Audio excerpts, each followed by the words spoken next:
Good evening, everybody. I'd like to welcome you to this, our first post-COVID Heritage Evening. You're almost welcome, whether you are with us in person or virtually. My name is John McNally, and I'm the chairman of the Portrush Heritage Group. I am this evening deputising for the regular Heritage Evening chair, that is, you'll all know Canon John McKegney. Now, sadly, John is in hospital today and undergoing surgery today. And I'm sure you would like me to pass on your best wishes to John for recovery to come back here and to take over, because he'll do a far better job at it than I will ever do. So, we just send to John and his family our best wishes and prayers. Those in the room will have had a chance to buy a raffle ticket for prizes. We've not yet mastered virtual raffling, but no doubt somebody somewhere has. We will have the raffle at the end of the evening. Our speaker is Joe Mahon. Joe, you are most welcome, and thank you for taking time from your TV commitments to be with us this evening.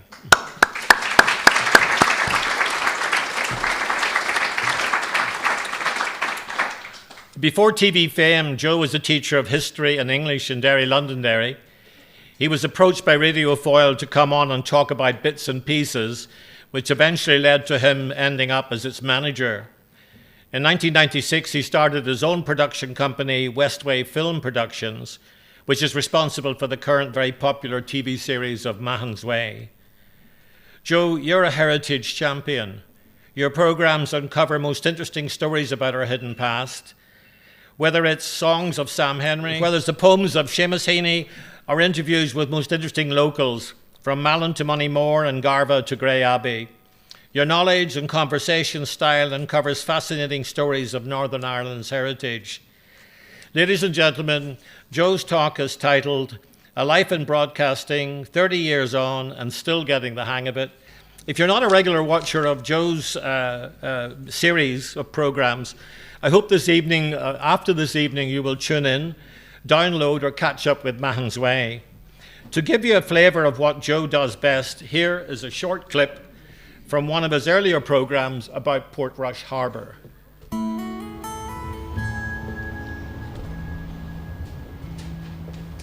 Portrush translates from the original Irish as the promontory port, and the promontory in question is the basaltic headland known as Ramore Head, jutting out from a coastline notoriously exposed to the worst that the North Atlantic weather can throw at it.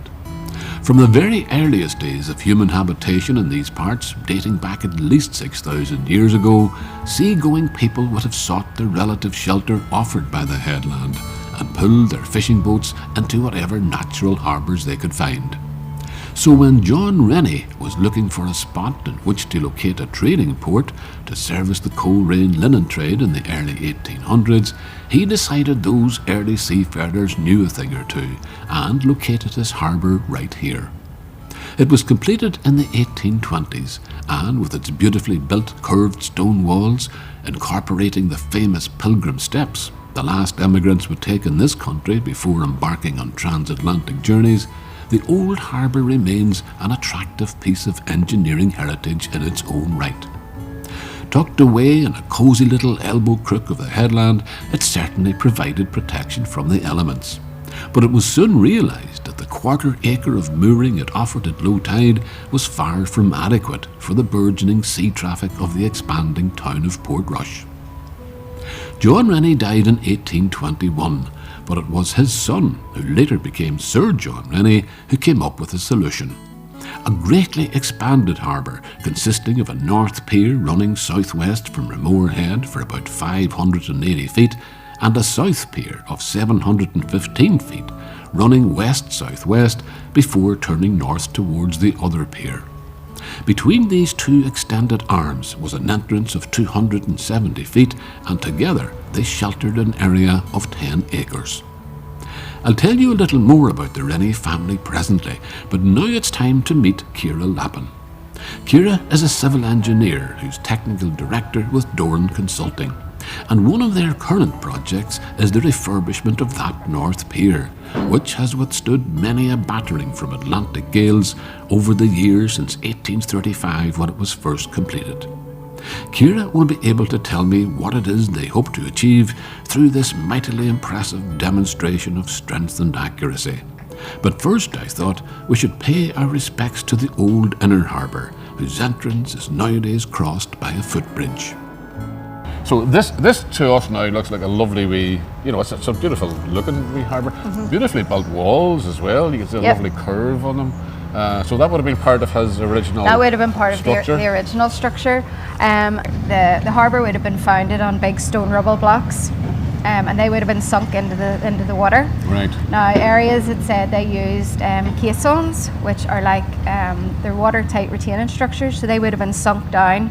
You could pump the water out, which meant you could work in the dry conditions, So the tide would have been held back, in other words. Yeah. I think that was part of the problem as well, wasn't it, with that original harbour? Because when the tide went out, I mean, you couldn't get anything Couldn't in get in, or out no. for that matter, really. Yeah. I suppose. Yeah. Was that really the deficiency in it? That was one of the issues, and it was actually John Rennie then's son. He was also a civil engineer. He became Sir John Rennie. He did, Right, yeah. right. And the layout of Portrush Harbour, as you see it, is like two embracing piers, and that became kind of a feature of what they kind of designed in other harbours. When you say embracing piers, like they went out and then they came around to meet each other. Like two kind of, arms, like an kind arms. of, coming around that's to a meet nice each thought, other. I suppose. Yeah. Yeah. So and they were just built out from the end of the old harbour, really? Is that Yeah, what so happened? this where we're standing here, this would have been the inner harbour, and Right. then they extended. So this would be the north pier, which went round, and then subsequently round to the south as well. The feature of Portrush and where we are is the winds from the northwest. Right. They would have been the critical winds. So I don't know how John Rennie would have done it back in the 1800s. No. When we're looking at harbour design, we would do models. So we would set up model simulations, and it would model the waves. So you're looking at the growth and the decay and the transformation of waves generated by wind. Right, So right. we would get topographical surveys done of the harbour, which would give you all the level data. And then a bathymetric survey, which gives you all the level data below the water. Right. So it would be done from a boat. And then we would take that information and put it into a computer model. And then we can simulate the waves. So we would probably be looking for the new harbour works or a new harbour return period, storm period of 1 in 100 or 1 in 200 years. Really? Yeah. Right, you're looking very far Yeah. ahead, I must say, especially given the climate changes we have at the present Yeah. time. That's some computer you have. So you're looking at the return period of it, and it obviously will dictate then worse storm events, and you have a risk of overtopping, and you have to consider all that. Overtopping meaning the waves coming right over the right top? over the wave wall. Okay. So I think it's two vertical walls with rubble infill, and then as you go down the slope, you would put it's maybe like a 1 in 3 side slope would be pitched rock. And they then put a concrete overlay down, and it's all kind of bound in by a tow beam. And then on the other side of that, you would have all your rock armour, which are the large boulders Right. that you can see going down, and they go all the way down to the seabed. Right. And the rock armour's there really to dissipate the energy of the waves. Leaving the old inner harbour to get a different vantage point, Ciara and I decided to walk over to the south pier, which is really an extended breakwater with rock armour on either side of it. And it not only affords protection to the harbour from the wind and waves, but as Ciara pointed out, it also helps to keep the sand from being swept away from the beautiful golden strand of West Bay.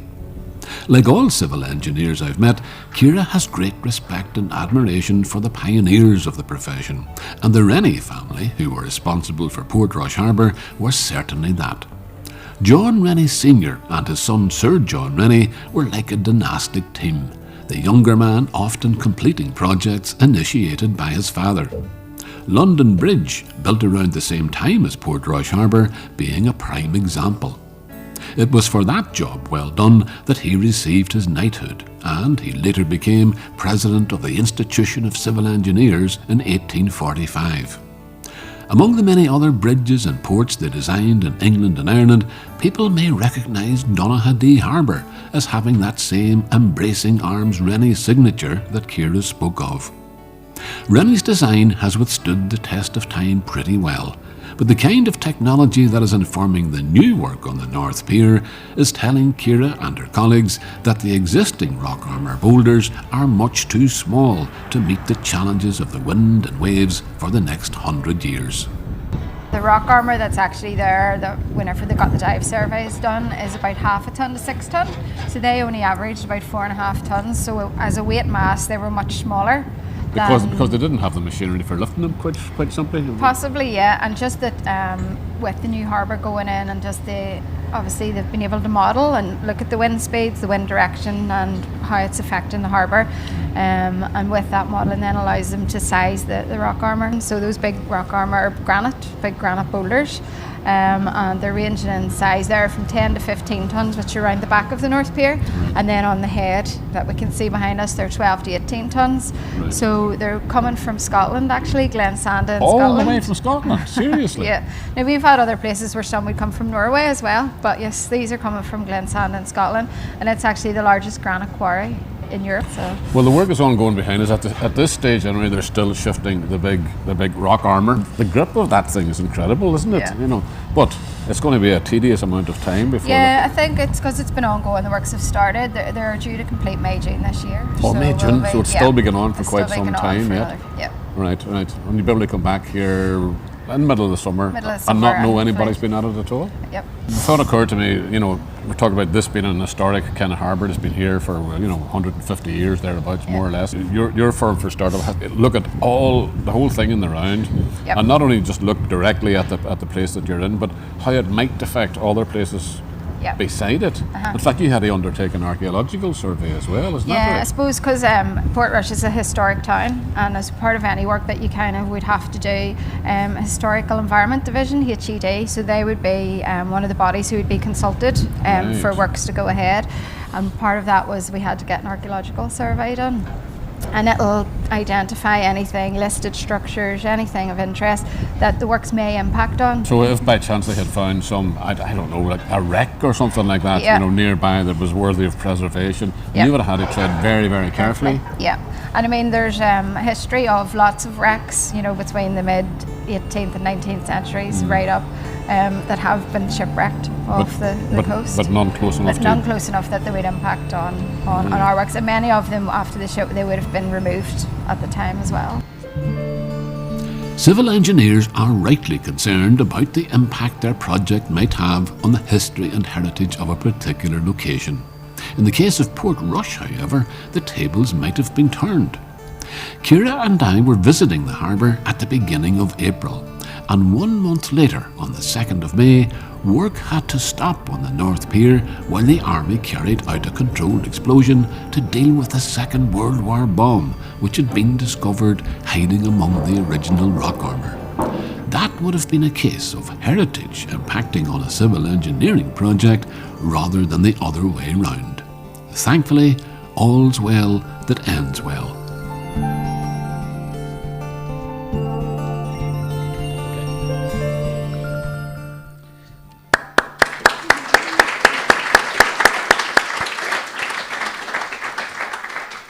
When you think of it, that, as Joe said, 150 to 170 years ago that was built, it's certainly stood the test of time. I'm sure, like most of us, you will have watched them all lifting those boulders and very precisely positioning them over the quay wall, and it's just amazing how they interlocked them all together. So I assume that's okay for another couple of hundred years. So we have one little short video now to run the second video.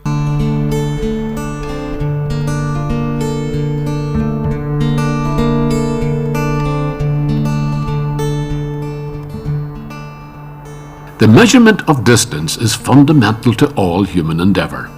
Every time we cross the road or park the car or step over a gap in our path, we're automatically measuring distance in our heads. And getting it right, or approximately right, is really a basic survival skill. But there's no place for getting it approximately right in the world of engineering or construction or mapping. All measurements have to be precise down to the last millimetre or disaster could ensue. And that's true whether we're measuring a line on a floor or a distance of many miles across the country. Think of road builders and railway engineers.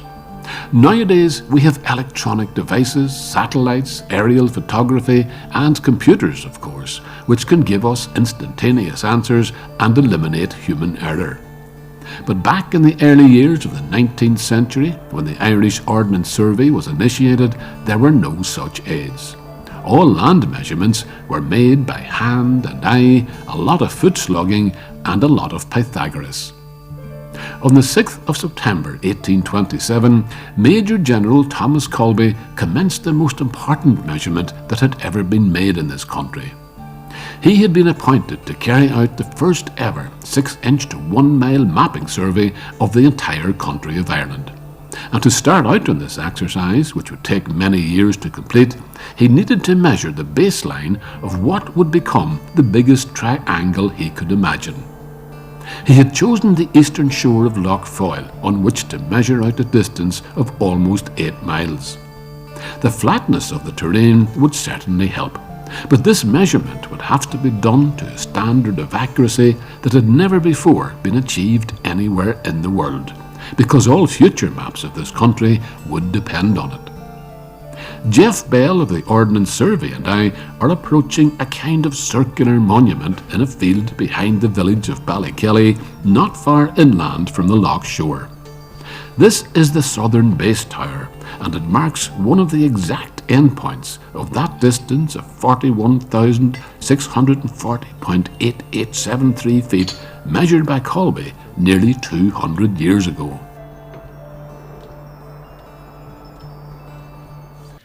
Joe Mahon.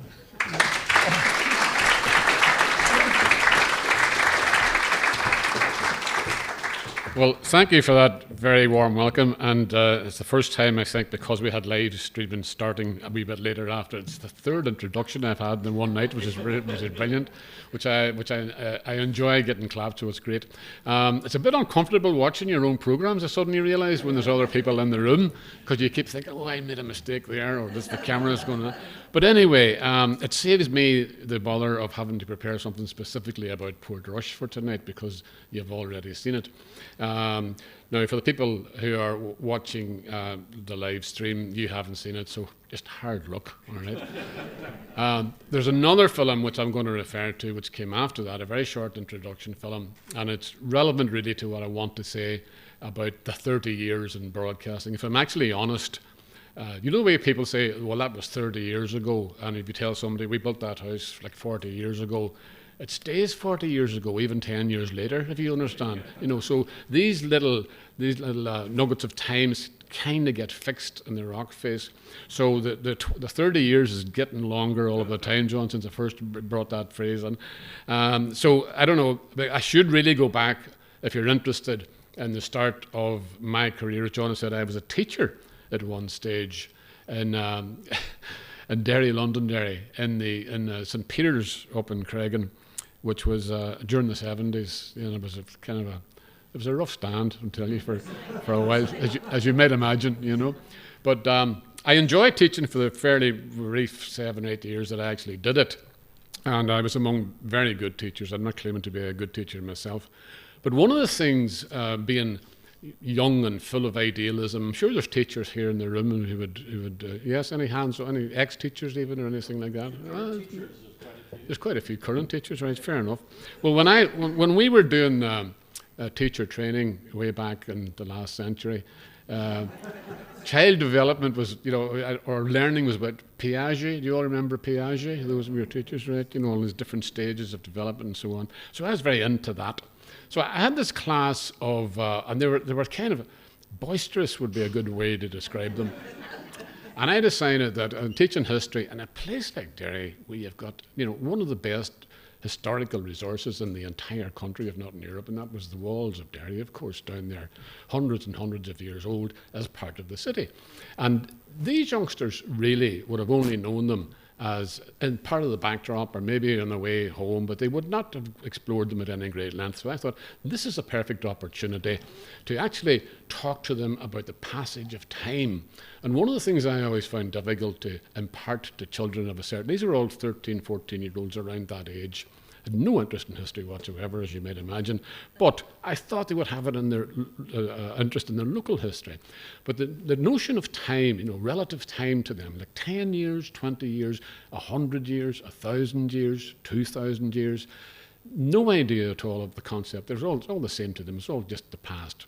So I used to try and inculcate them some kind of notion of relative time. I would say to them, can you imagine that a lifetime, even if a lifetime we take it as 50 years, right? Even, they all know what 50 years is. Your grandfather is at least 50 years, and your grandmother and so on, some of them your father as well.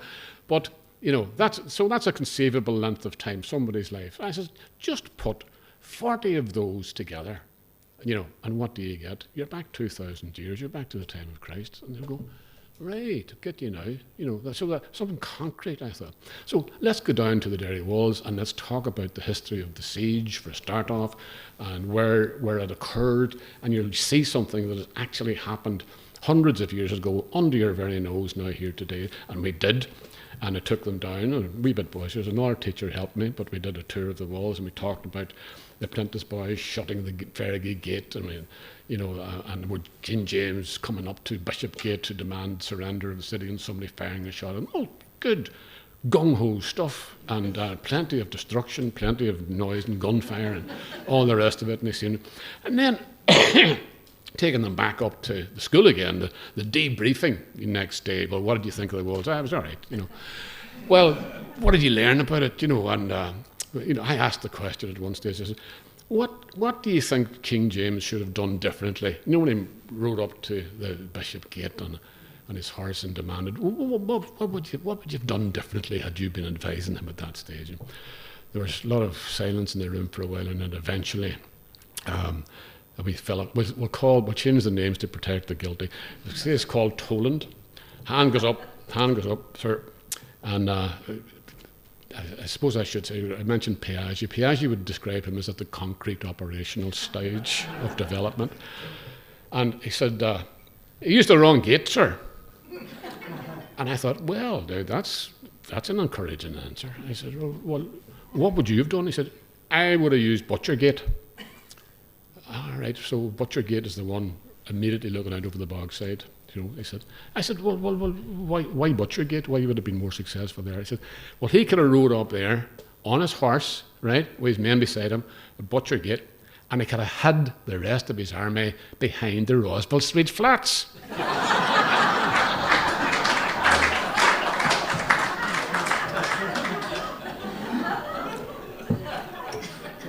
I didn't know where to laugh or cry. So the worrying thing about it was nobody else in the class smiled even, Some of them, in fact, were nodding their head, little realising that they had a military genius in their midst, And so Toland was encouraged. He says, and then, sir, when it gets dark, the army comes up and the lifts and puts ladders across to the walls. Climb over the ladders and you're in behind the walls. I said, right, okay. Well, I think something I need to point out. I said, and before I could do that, somebody else shot their hand up. This was Hannigan, we'll call him, sticks his hand up, and he said, wise up, Toland. And I thought, somebody has seen the light, finally. Hannigan was what you might describe as Piaget would describe him as the ignorant wee gulping stage. But sticks his hand up, he says, wise up, this is the past. This was hundreds of years ago, Toland, right? The lifts wouldn't have been working in them days.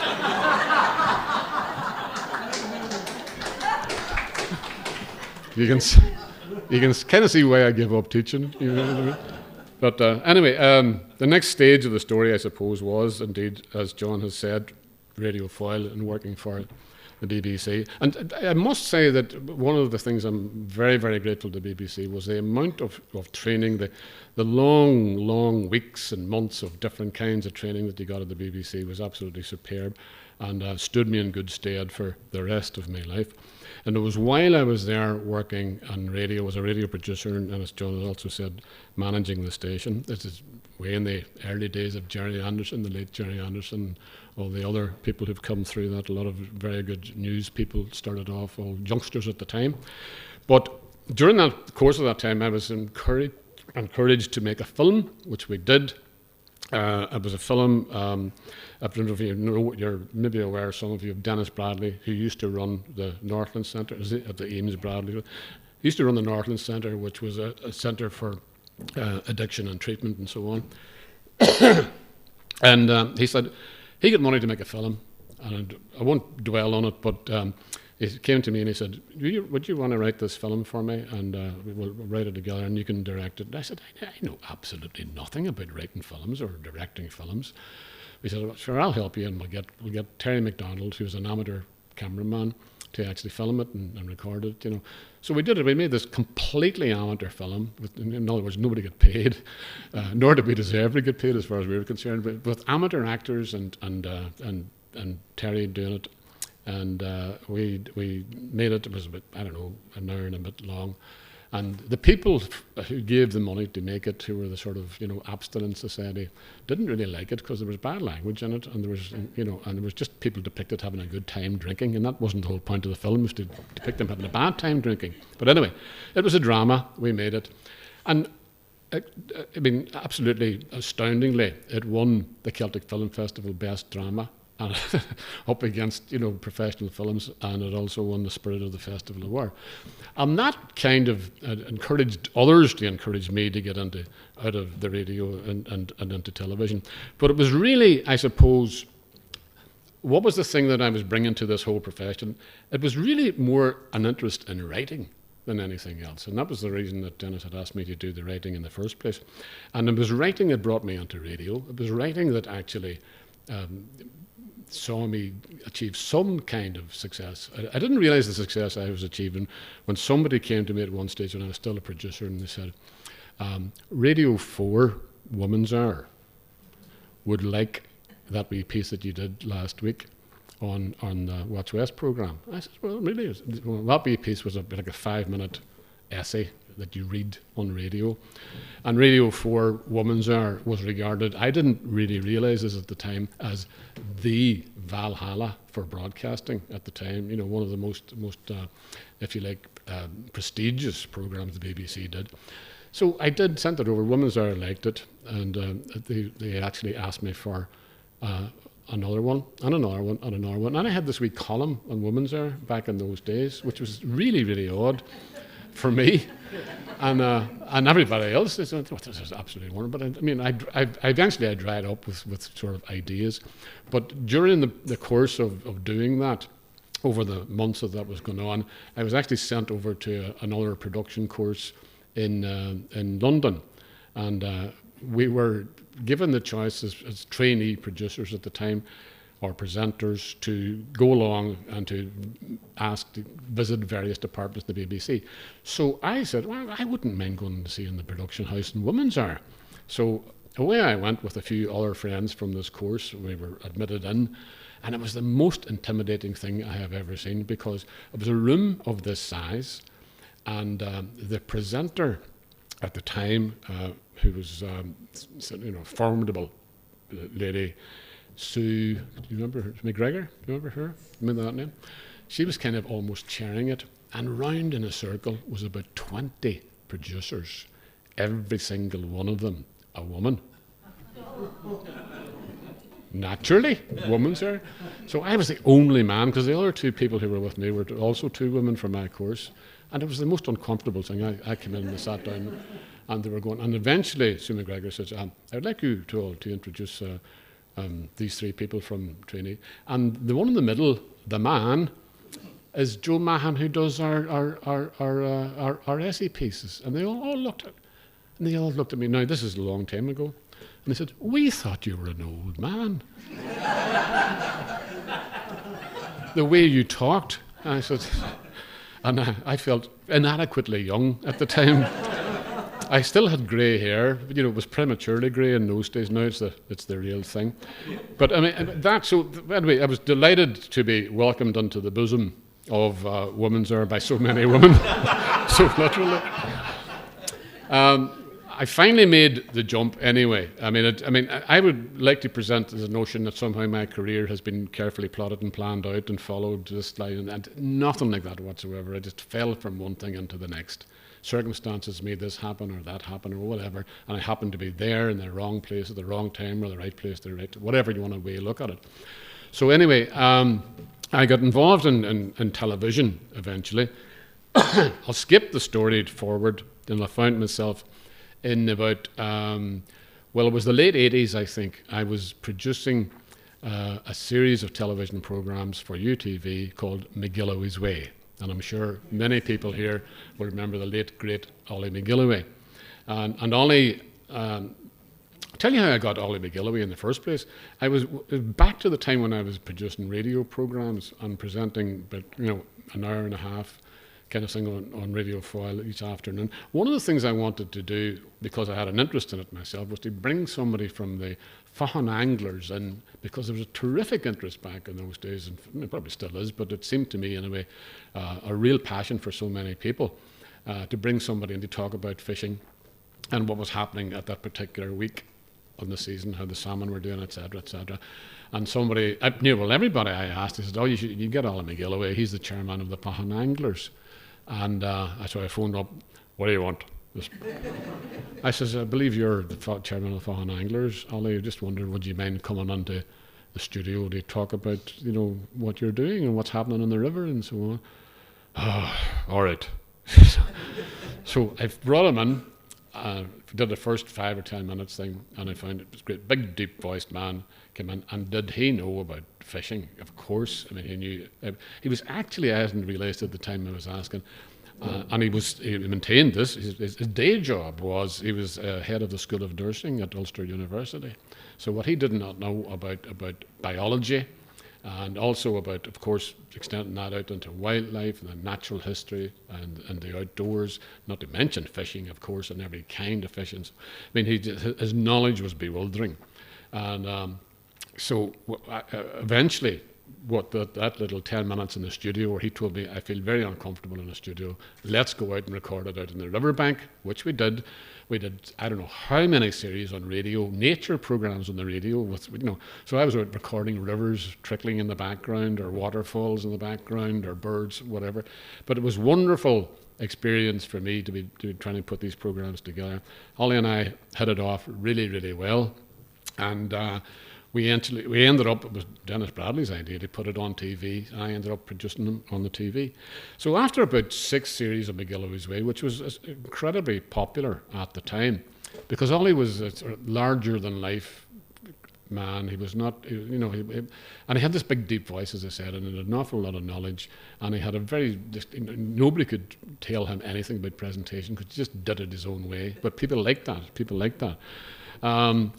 He had only one drawback, which was that he knew so much, and his questions were so long. When he was talking to people, he would go into a big, he would say, "Would you agree?" And a person would say, "Aye." And so I would have to say to him, "Ollie, don't know so much, okay? Just pretend ignorance at least. If somebody's telling you something, smile encouragingly. Don't be trying to argue with them if they don't know anything." Anyway, and it was a wonderful experience working with Ollie. But very sadly, after only 6 series, in fact, we were halfway through the 6 series. There were 6 programs in each one. Ollie, very sadly, very suddenly died at the age of 58. I think back on it now, and it was a traumatic time for all his friends and all his family. Of course, I still keep in touch with Ollie's family. But for us, there was a practical side to this, because he was our presenter of this long-running series that we had with UTV. And we put it very bluntly, there was a gap. We actually had managed to finish the series with other older films that we hadn't used before, and outtakes and things like that strung together. And it was quite devastating for us, because that was our livelihood, that was our work at that time.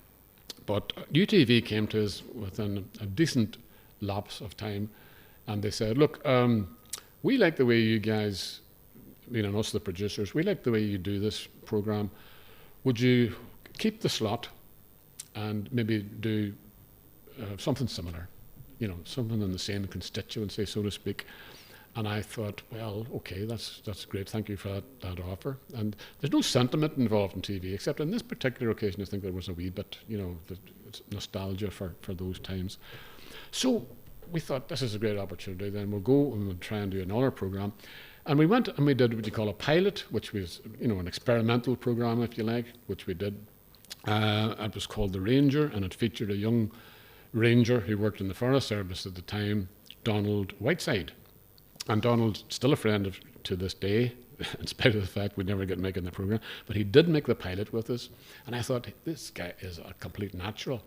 Not only had he the same depth of knowledge about wildlife and the outdoors and nature, but he also was so presentable. He was so laid back in front of the camera. He was pleasant. He was well spoken without being in any way stuffy. And he was just, a joy to watch and to listen to and to be with. And we thought, this is great. We Donald out starting off. We had to get up at like some unearthly at 4 o'clock in the morning to join him opening the gates of Tullymore Forest in the morns, and going out. And he was shooting red or grey squirrels at the time. We say red. I actually shot a red deer as well, but that's another matter. We had issues about, can you show this on TV? He says, that's what I do for a living. And also, anyway, lots of other things that I learned about frogs and frog spawn and animals, and it was entertaining. Took the pilot up to UTV and they had a look at it, and there was Alan Bremner and Andy Crockett and Michael Beattie, and they all looked at it and they came back to us and they said, look, it's a really good pilot, it's a really nice programme, Don was great, but no, it's not for us. And I thought, oh, why disappointed. He said, there's no people in it except Donald. It's a bit thin on communities, and that's what we really need. We need to be out in the community, not with a lone man in the forest and so on. So point taken. I said, even if we brought him into more congenial surroundings sometimes, it's not. Well, it's not. The aim of the programme is about nature, but it should be about people. Back to the drawing board, and then they said, what about you've been just in these programmes, you've done radio programmes. What about you standing in front of the camera? And that was the first time it even occurred to me that I would possibly do that. And the reason that I said, okay, I'll have a go at it, was because really we were kind of desperate, because we had quite a company going at the time. We had 6 people employed full time. I really had no choice. So slightly uncomfortably again, I stood in front of the camera. We did a pilot. I won't go into all the agonies of self-consciousness that usually brings about in any sensible person, as it should. Did the programme, took it up to UTV, sat outside, biting your nails and things like that. And, I said, well, look, we'll let you know. So I went for a walk in Belfast with a few friends. We came back up to UTV and he said, yeah, we like that. I think we'll go with that. They said, we'll commission 6 of those programmes. We were going, yes. And they said, what are you going to call it? And you won't believe this, but that's the first time it even occurred. He said it had to have a name. He said, what about Mahon's Way? I said, no, we can't do that. Because McGilloway's Way was just, still warm, as it were. And also I was very apprehensive about being seen to try to replace Ollie. When you think of the sensitivities of that with his family and friends, and it was not an easy decision to even do it in the first place. But I said, no, Mahon's Way is just going to sound like, get over Ollie, I'm taking over here, and I don't want that. I don't want that perception. It's a different kind of programme anyway than the one that he did. I had to go, of course, and talk to Ollie's family, and they said, by all means, he would want you to do it, etc. So that was okay. There were quite a few friends who were fans of Ollie's who weren't fans of mine, particularly at the time. I remember Ollie was a big man, bigger than me, certainly, and I think he wore... every time we would go out, I would always forget my wellies, so he was always lending me things, He had about 10 pairs of wellies in the back of his car, and he would say, put those ones on you, they're not too bad. But they would be about size 11 or 12, so I had to put about three or 4 pairs of socks inside to get them to fit me, I had plenty of socks, those big woolly socks, And I remember a guy came up to me, this is the whole point of this story, and he said, he whispered over my shoulder, "You'll never fill his boots." That was a typical attitude. And you know what? I thought he meant the willy boots. I said, "What, do you think I should put on more socks or something?" Anyway, Ollie made something like, we, as I said, about 6 series. We've made, and I say we, the rest of the company, more or less stayed together ever since. We've made well over 20 series over 30 years, thereabouts. And people are still saying to me, "You're the new Ollie McGillivray, aren't you?" That shows you the impact that the man had at the time, and I'm flattered when people say that. So, title. I said to Alan Bremner, "This is I'll phone you a title. We haven't thought about it yet." So on the way home from that day, I remember this very clearly. I was driving over Glenshane Pass at the time, and in the front seat beside me were books that Ollie had been always, foisting these books onto me, books about nature, books about wildlife, and so on. And for some reason, I was thinking, because I'd just been reading about lesser spotted dogfish, and I was also aware that there were lesser spotted woodpeckers. So I was driving along thinking, I wonder, does lesser spotted dogfish, does that mean the spots are smaller, or there's fewer of them, or is the dogfish smaller? There's also a greater spotted woodpecker. Does that mean that the woodpecker's bigger or the spots are bigger? I know, really deep, profound thoughts. But anyway, I got home and this idea occurred to me, and I phoned up Alan Bremner and I said, "Alan, you had to wait to get home to phone, do you notice that? Because it shows you how long ago this was, there were no mobiles in those days." I said, "What do you think of this title, Lesser Spotted Ulster?" And there was silence just like that. On the other end of the phone, he says, "I have been commissioning programs here for 10 years, and that is possibly the worst title of a program I have ever heard." I says, "Okay, right, forget it." And there's only a wee bit of a schoolboy joke, tongue-in-cheek sort of thing. No, don't worry about it. I'll come back with some other idea. So 2 days later, he rang me, without me in the meantime suggesting anything. He rang me up and he said, "We've been tossing that around in the office, myself and Andy and Michael and the rest of them and Desmond. And, it has a certain ring to it. It's a quirky title, and maybe it suggests, something." I said, "I guess, yes." He said, "Well, go with it. Lesser Spotted Ulster it is." Right? So I thought, I wasn't sure then whether I wanted that title or not, So we have enough. Lesser Spotted Ulster it was, and it stuck. But it took years for it to actually sink into people's brains what it was about, and could they remember it?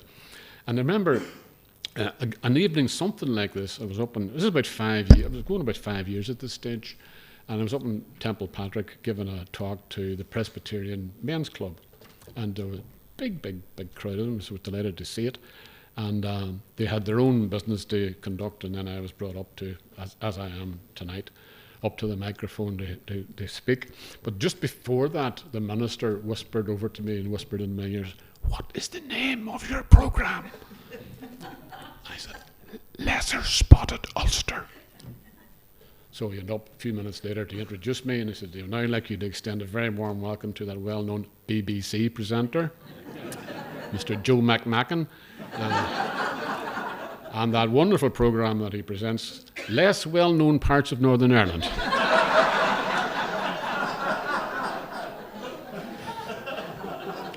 I just wondered what Alan Bremner's reaction would have been if I'd gone and said, "Alan, what do you think about Less Well-Known Parts of Northern Ireland, the programme?" But anyway, he meant it very well, and again, nobody in the audience batted an eyelid, I thought, that's not going down too well, this title. But remember, years after that again, I was always self-conscious about this title, almost like, you're asked at school what your name is. You don't like saying your name. People used to, "What do you call that programme you do?" I didn't. Lesser Spotted Ulster. Kind of embarrassed about it. But we were down in County Cavan filming one time in a wee place. Well, it's not that wee, but sometimes it's known as Dunaree. Do you remember the song Vera Lynn used to sing? Some people will remember, "Oh, to be in Dunaree," where the chestnut trees and all the rest of it. But it actually, the English name of it is King's Court. So King's Court Dunaree is a direct translation. So we were down there filming for about 3 or 4 nights one time, right at the very bottom of Ulster.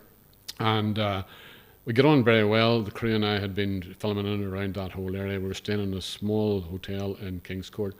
But on the last night, by that stage, we had exhausted all of the culinary possibilities of King's Court. And it was either a Chinese or a burger back in the hotel again. So I said, "Look, we worked hard all week. We deserve a wee sit down, a proper meal." So we said, "Well, let's go over. I'll take you over to the Shirley Arms Hotel in Carricknacross, and we'll have a nice meal over there." So we ordered a taxi, one of those, big 7-seaters things. There was only 4 or 5 of us in the crew. I think there was 5 of us on those, because we always had a production assistant, a cameraman, a sound man, and the producer. So I get in the front with the taxi driver, because that's the man who's going to pay. Always has to sit in the front with the taxi driver, and he always has to engage the taxi driver in conversation as well. So with this lovely big cabin man who was driving us from King's Court over to Carrickmay Cross, only about 12 kilometres or something like that. But we chatted away. Anybody here from Cavan, by the way? No? No? That's all right, because I'm going to attempt a Cavan accent, and I didn't want to offend anybody, So we chatted away about the weather, about sport, about the weather again, stayed clear of politics, we talked about human nature in general, grand chatter. And he dropped us off, excuse me, at the hotel, and about 2.5 hours later he came back for us again by arrangement. And by this stage, half the crew had a few jars and they were sitting in the back, and again I was in the front with the taxi driver. By this time I had been curious about who these crowd of Northerners were, so he had gone off and found out who we were, etc. So on the way back in the taxi, he said, I know who yous are now. He said, yous are that crowd down from UTV, Ulster Television, and you're making programmes about the countryside. Isn't that right? That's us, okay. He said, I love them programmes that you do. I love them. I never miss them. Never miss them, no. I should have recognised yous earlier. I always watch them programmes. I said, he said, what did you call it now again? I said, Lesser Spotted Ulster. That's the one, he said, sure, I never miss it. Great, Lesser. So which one of yous is Leicester?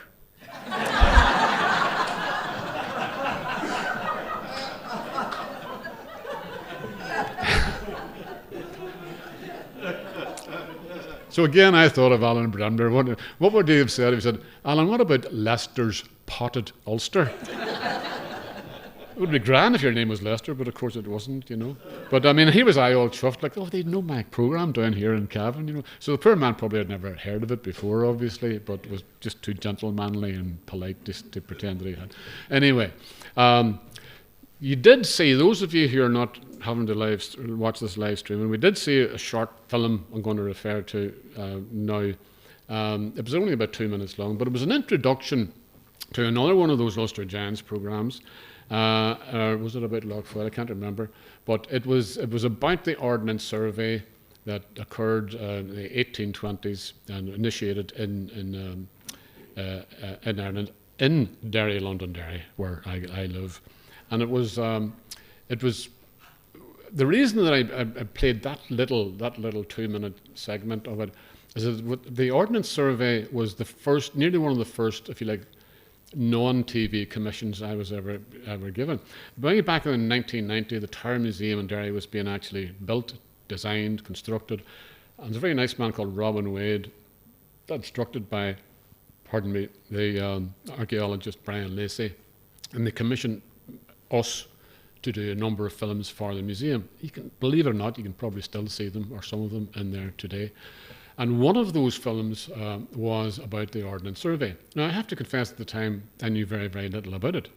But you can see, you all saw what it's about the measuring of that baseline across Lochfoyle, which was done with stunning accuracy, all done by hand and slog, and said a lot of Pythagoras and so on, where they kept these compensation bars under a tent, and they had to move that along, inch it along, and every time they had to stop, they built one of these big round circular kind of monuments, which you can still see today as well.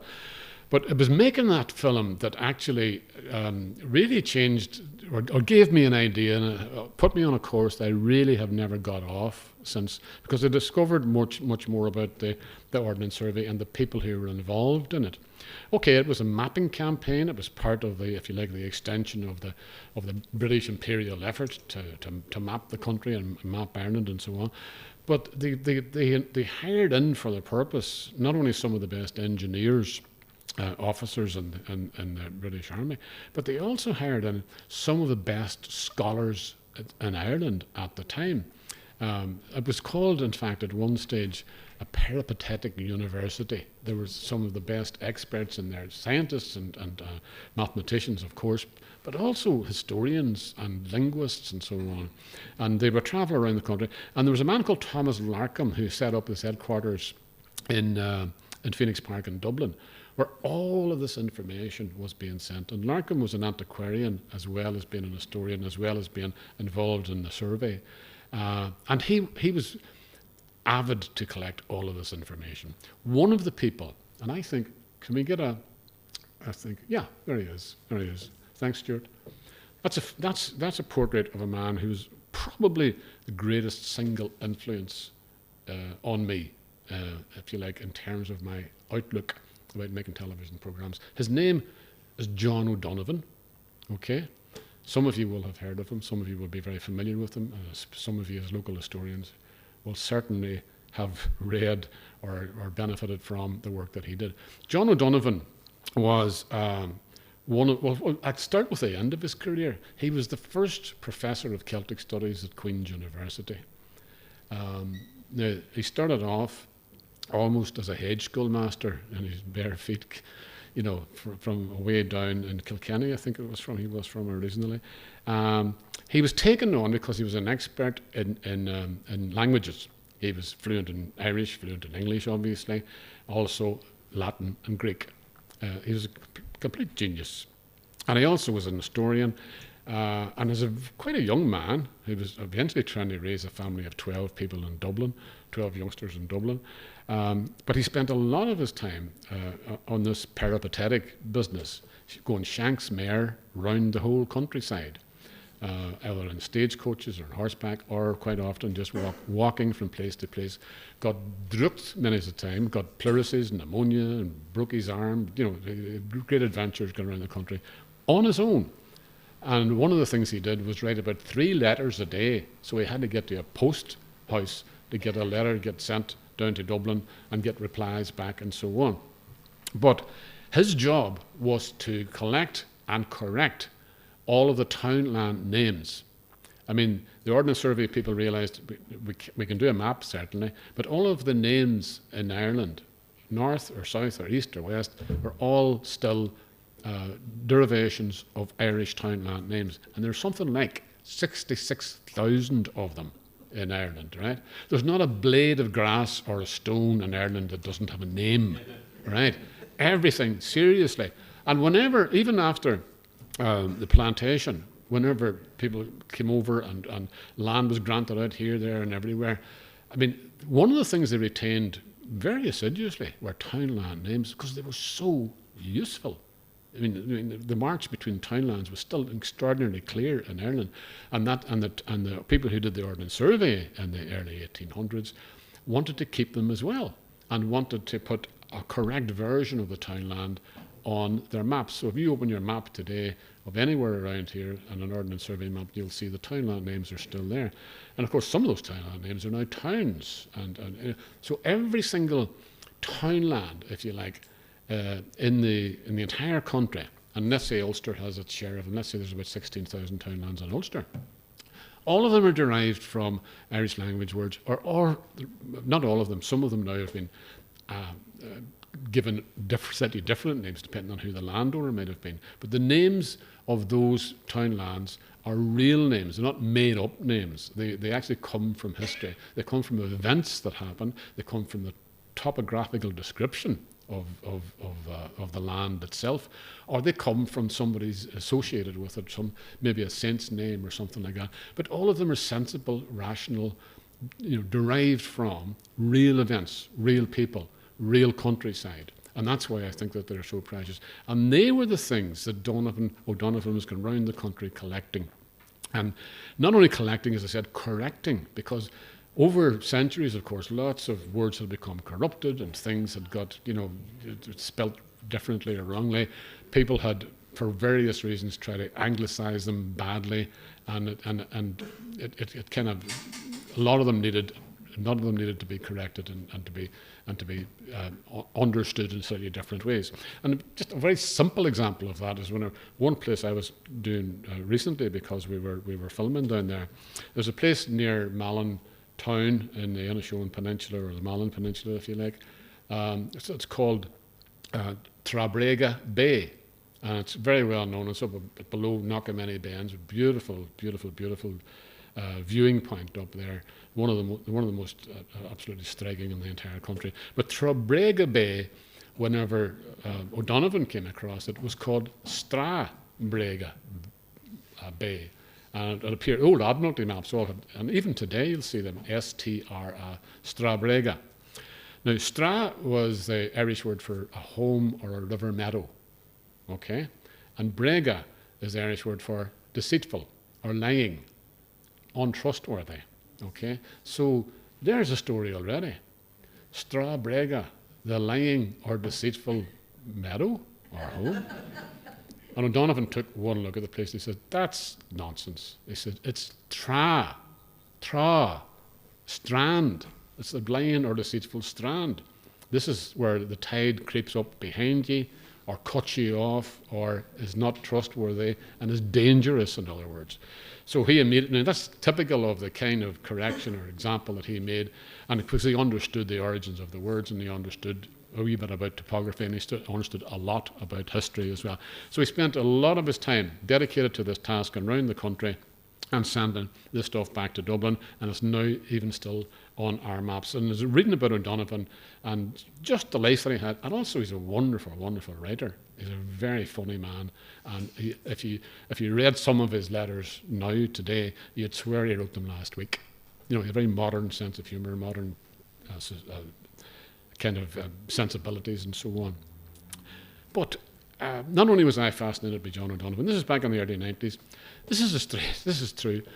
We were moving house at the time, my wife and I think at that stage we had 3 children.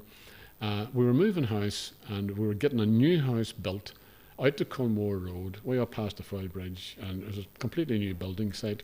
And ours was about maybe the 3rd or 4th house in this street, which is now all since been built up over the years since then. But we lived, and somebody said, where do you live? And I would say plot 116 was my address for an awful long time, Culmore Road. And one morning I woke up to the sound of clanging on a Saturday morning. I thought, here we go again, because it was a constant building site. But this was clanging quite near our house, and I looked out, and it was a man, or a couple of men, who were fixing the street names to the bottom of our street.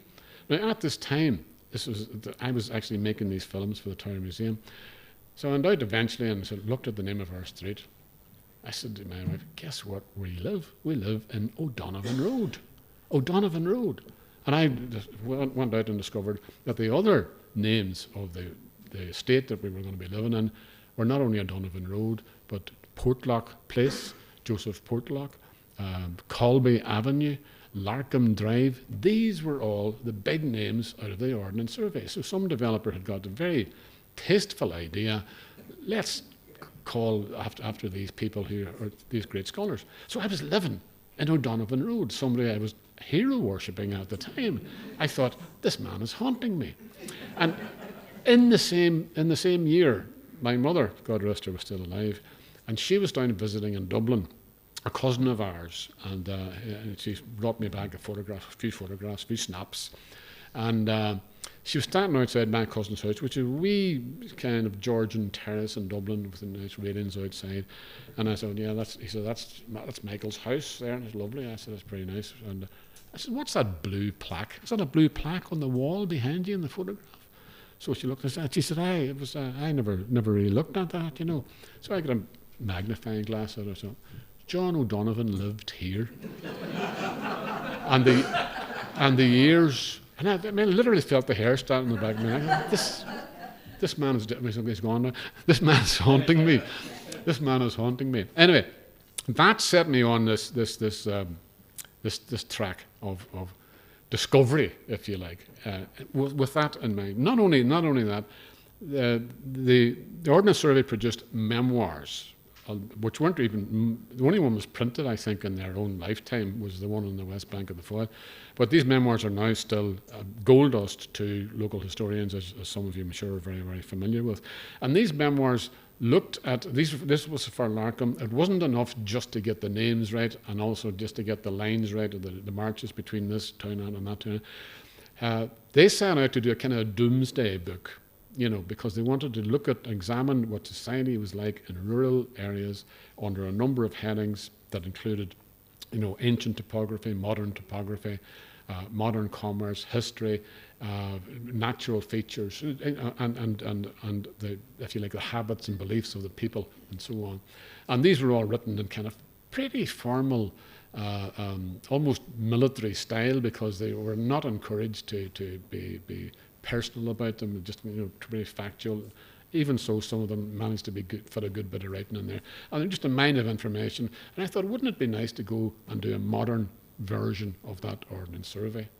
And that's really what Lesser Spotted Ulster was all about, and to maybe to the same extent what Mahon's Way is all about. I don't know what the next slide is, Stuart. You wouldn't mind putting that up for me? Right. I'm just looking. You check me for time here.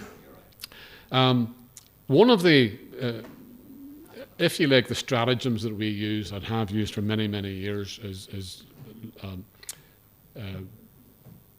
somebody's been telling me frequently used to tell me anyway, surely this programme you've done, surely you've scraped the bottom of the barrel by now. Surely you've done all the places that are lesser spotted in Ulster. In other words, pack it in, do something else. But that to me was always a shocking kind of charge in a way, because I said, well, how do you get the bottom of history? How do you get the bottom of even local history?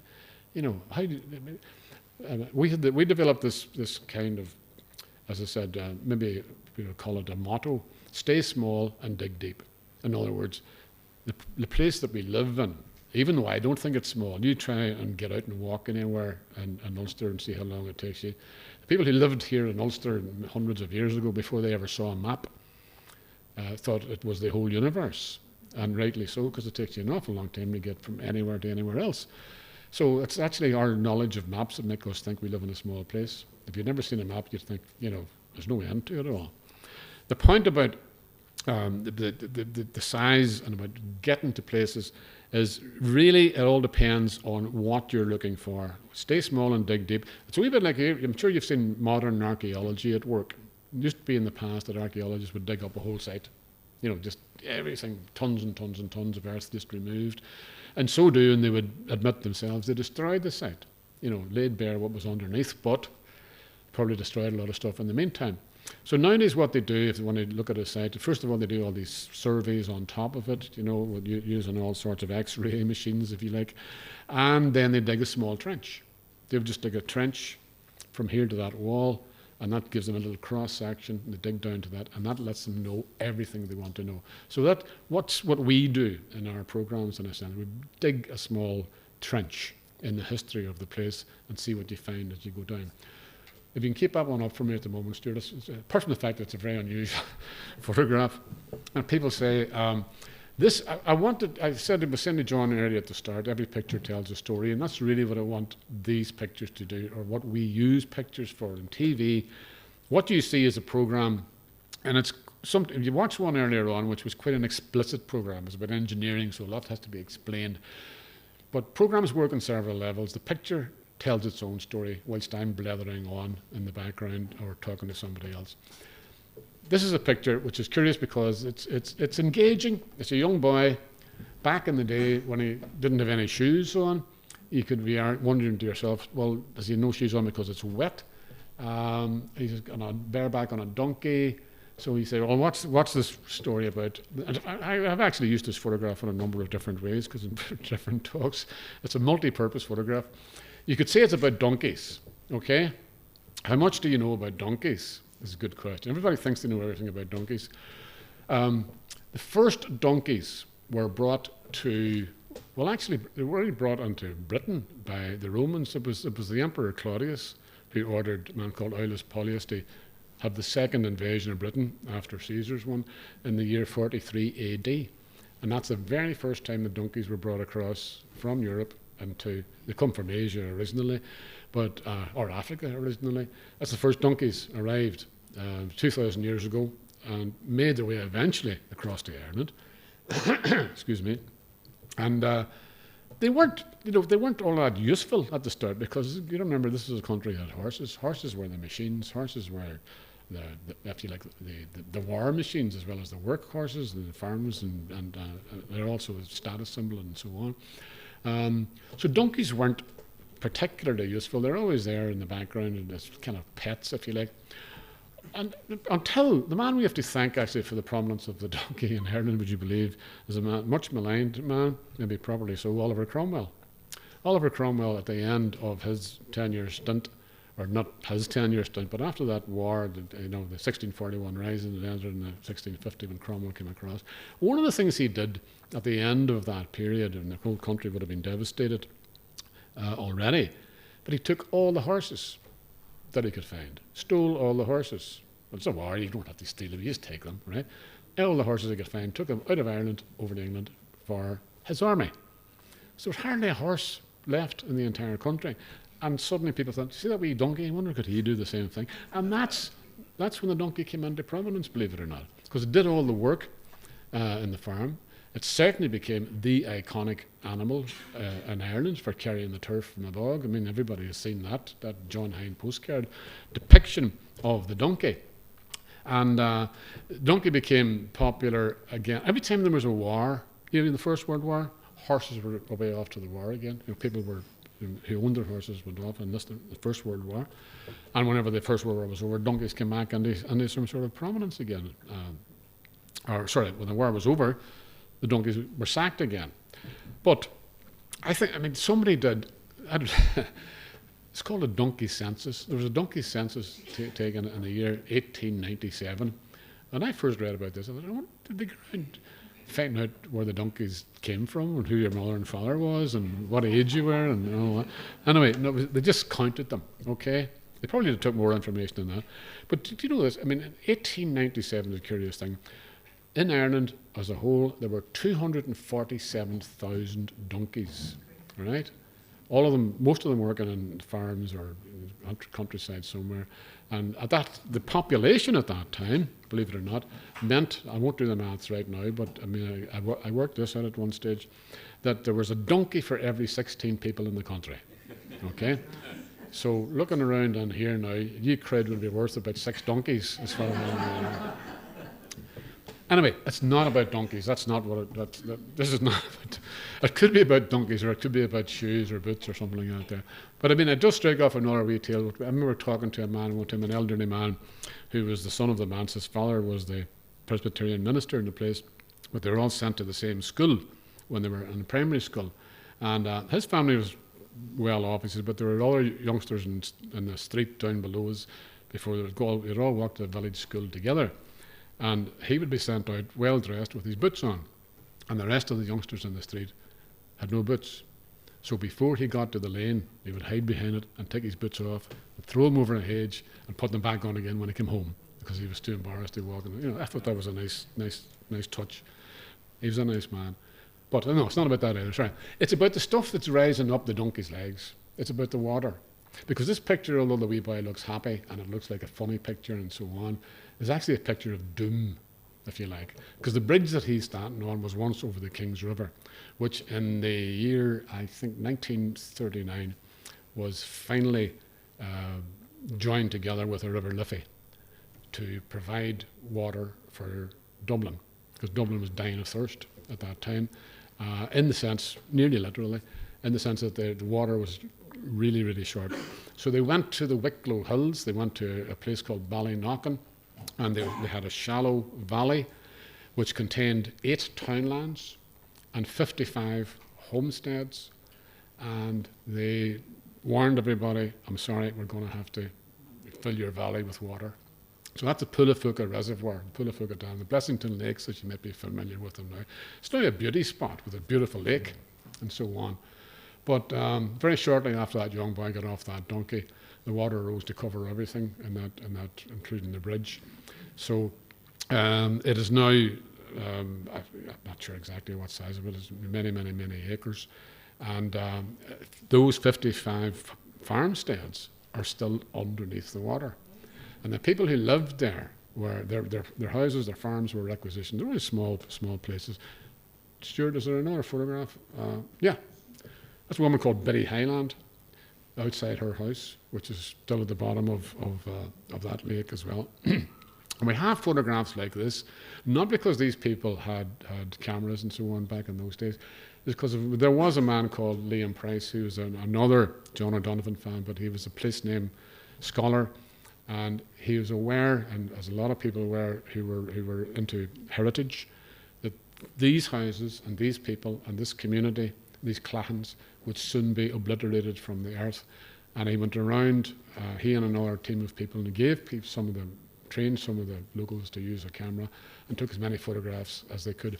And the collection of photographs appeared only recently, relatively recently, about 10 years ago, where a man called Christian Corlett brought out a beautiful book called The Pool of Foot. And it's a very sad book because it records all of the people and their lives and so on.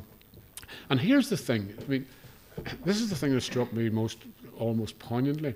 The people who were told were given no choice in the matter. Well, they were going to be compensated for their house. Would you imagine what it'd be like for somebody coming along to you and saying, sorry, we're going to give you whatever the sum it might be. And it wasn't a very big sum, you might imagine, but you're going to have to shift, and you're given no choice in the matter. So there's no means of protest, no means of doing anything about it, because that was it. And the greater good was served in the sense that the city needed water, and this is what we have to do. So these people were told, you're going to have to get out of your house.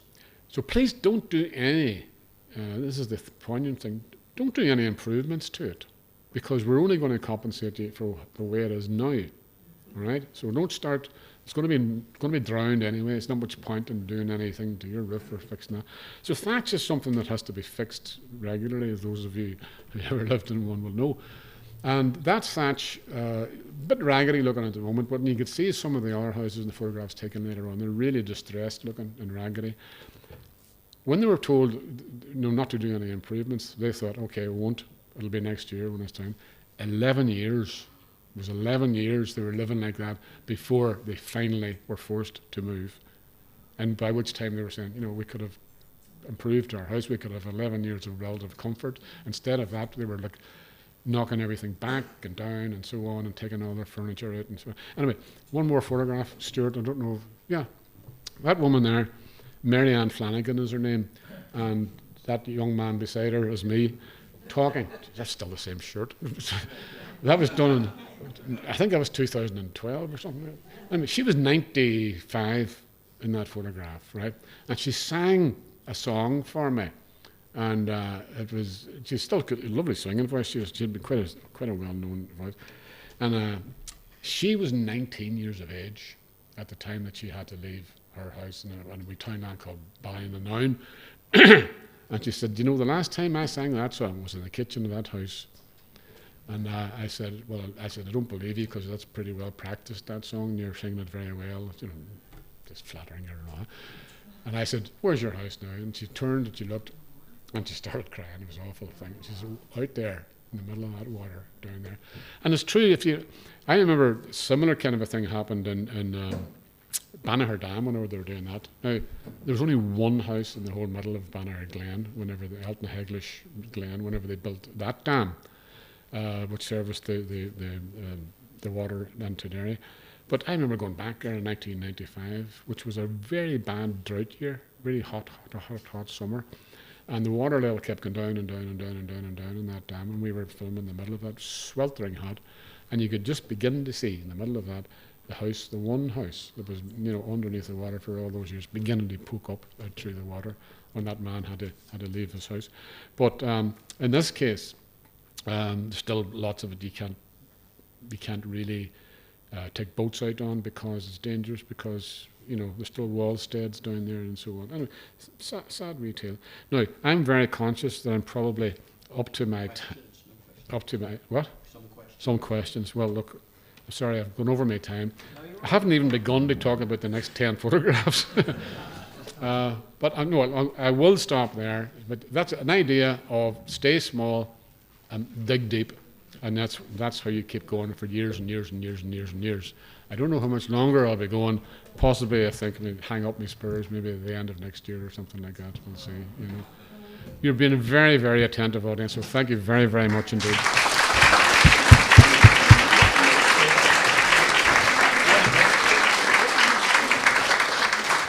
There's an opportunity now to ask Joe a question, if any of you would like. Before you say anything, Billy's got the mic there because we need to get it out on the live feed.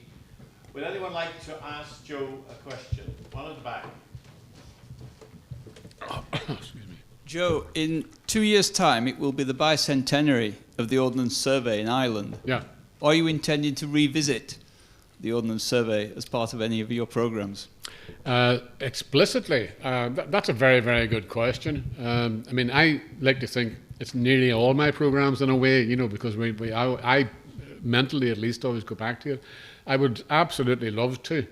There's one of my pet projects which never got made. I actually did a proposal for it at one stage, and it was called In O'Donovan's Footsteps. And I wanted to do some of the same journeys, obviously not all of them, but with his letters and with the discoveries that he made in each place, and go to that place and base a whole program, tell the story of the survey of his life. But he was the key to it, you know. That was that body of knowledge that really all of us have sucked on since. He was one of the main originators. It's a great question. It's a great suggestion. I don't know if I can say this, but I did do out a proposal, right? Quite a lengthy, well-researched proposal on this, and I sent it in to the broadcasters at the time, and I thought it was a really good idea, and it would have replaced whatever else I was doing at the time. The answer I got back was one I didn't expect. But I should have done, because I didn't realise it was who's John O'Donovan? And if you have to start beginning to explain that to somebody who's going to commission a program, you're in a lost cause. Thank you for that suggestion. That's one. Another question, please.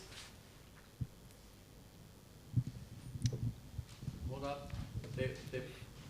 Who was your geography teacher? Oh, goodness me. It was a man called Sean Kelly. Yes. It was a man called Sean Kelly, and I was the despair of his life. I wasn't very good at geography at school. The reason I ask is when you were commenting about Cavan, you said it was at the bottom of Ulster. My geography teacher would have said, no, it's not at the bottom, it's south. Well, in the sense, yes, you're quite right, of course, you know. That's what they refer to it as, anyway. But you dared go to Cavan, well, now, in those days particularly, but now. I mean, the reason that we did, I mean, I always included Donegal, Cavan and Monaghan because that is the traditional and ancient province of Ulster. But those people feel, I think, probably the most disenfranchised people on earth. Because, and it's not really to do with politics in a sense, but you know, we're Ulster people, and we're never considered in that sense. You know, people in the south referred to them as the Emmons up there, the Northerners, and then the Northerners refer to them as them down there. You know, so those well, Donegal always gets a great look in our case, you know, and I remember being interviewed on radio in Dublin one time, and at the time we were doing Lesser Spotted Ulster, and somebody phoned in to say, yes, I suppose Ulster to use the 6 counties, you know. So I was rather proudly said, no, actually it's Donegal and Monaghan and Cavan as well. So we don't do as many programs as we would like these days from down there. And I don't know why that is. It's nothing to do with Brexit so far, but I'm not going to get political about that. Anyone? Another question, please? Maybe not a question. Hold on, right.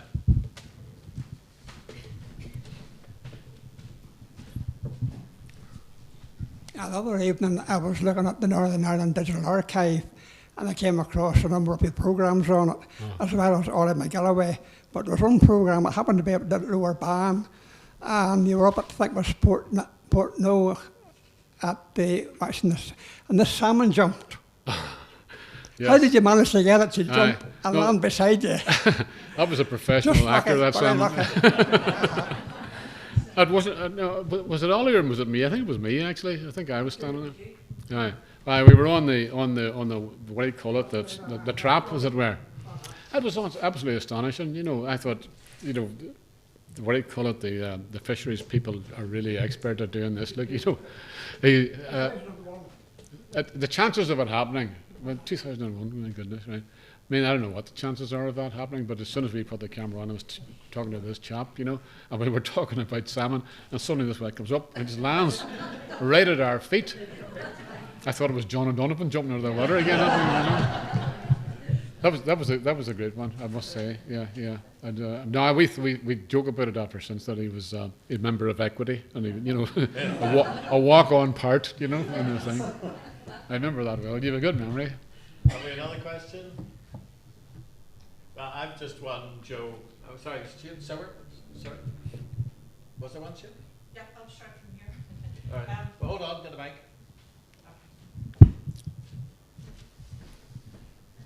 You've got a man with a mic, you have to use him. Yeah. Hello. Did you share my father's heartbreak when the townlands were ignored as just being a place? And there were, like, I was born in Ballygossoon, and then all of a sudden, Ballygossoon Road ran for 6 or 7 miles, and it upended that knowledge. Yeah, no, absolutely. And I became friends with a number of very articulate and vociferous campaigners, one of them being a postman called James O'Kane, who lived, where did he live? Well, it was actually quite near Banagher. But he spent his life as a senior postman, and he said one of the great joys and pride was whenever you get letters from America, and it would be like John Campbell and just the townland name on it, and you know, Northern Ireland or something like that, and only a local postman would know who that man was. And especially helpful sometimes if there was if the nickname, you know, the familiar nickname was in the brackets as well. And those days, I said, it wasn't just a practical thing. I said, nowadays it's, I'm getting what, you know, 111A or 111B Ahabrack Road, you know. He said, look, that's a road that's about 7 miles long, like your road, you know. And he said, and the reason there's A's and B's, and there's going to be C's and D's as well, he said, you know, because there was 4 houses on that whole road for about a mile, and it was 1, 2, 3, and 4. They'd come along, they build another house on it. Now you have to put another number that relates to those numbers.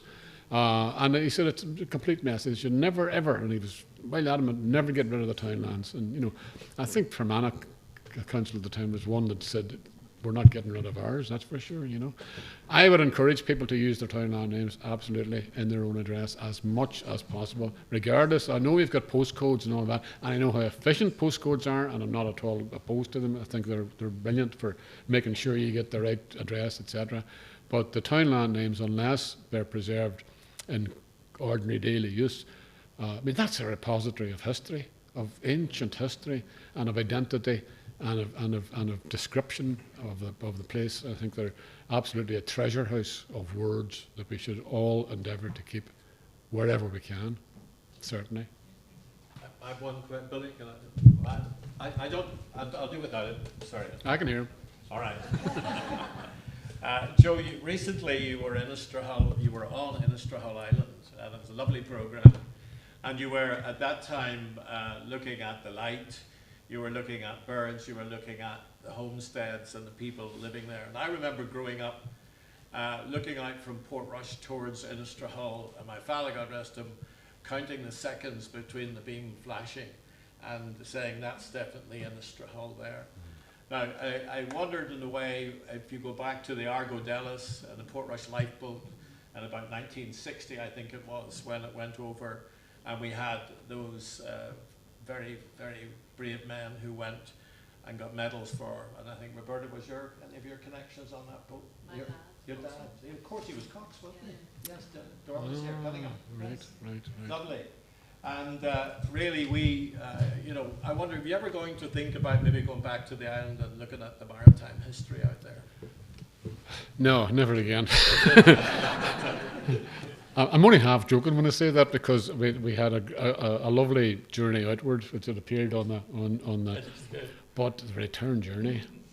Do you know that famous saying about seasickness? And the first hour you're afraid you're going to die, and for the next 2 hours you're afraid you're not going to die. But we nearly died. I mean, in both ways. On the way back it was seriously rough. The weather stuff. There were still blue skies and so on, but the tide and the wind and this wee boat that we were on was getting really turned sideways. And there were screams at times because we were sitting on chairs that weren't fixed on the deck and they were sliding down, and quite a few people nearly fell into the water. So it was an unpleasant and terrifying experience. Everybody in the boat, there's 10 people in the boat besides me, including the skipper, they were all terrified. I wasn't. All I was doing was look, where am I going to throw up whenever I get really terrible seasickness, so I was too sick even to look or to care, whatever it was, you know. But serious answer to that question, I mean, certainly every place that you go to, you can go back and do more stories from it as well. There's absolutely. The trouble with Innister Hull at the present time is that anybody living there, when there's only a few, they're only very temporary and they're not there at all. I mean, there aren't anybody and any population living there now. If there was, you can be sure that stories like that would still be surviving, even more so than the case, you know. And they might have had to come out and rescue us if that worked across had got any worse. But there's not any place that we've been to where you can walk away from it and say we've covered all the history, we've done all the stories. Not at all. You're only scratching the surface. You know, that's my answer to all these things. Stay small and dig deep. Well, you better stop digging after a while or you'll never get out of the place because there's story after story after story after story. But maybe I would like to promise, but no. We have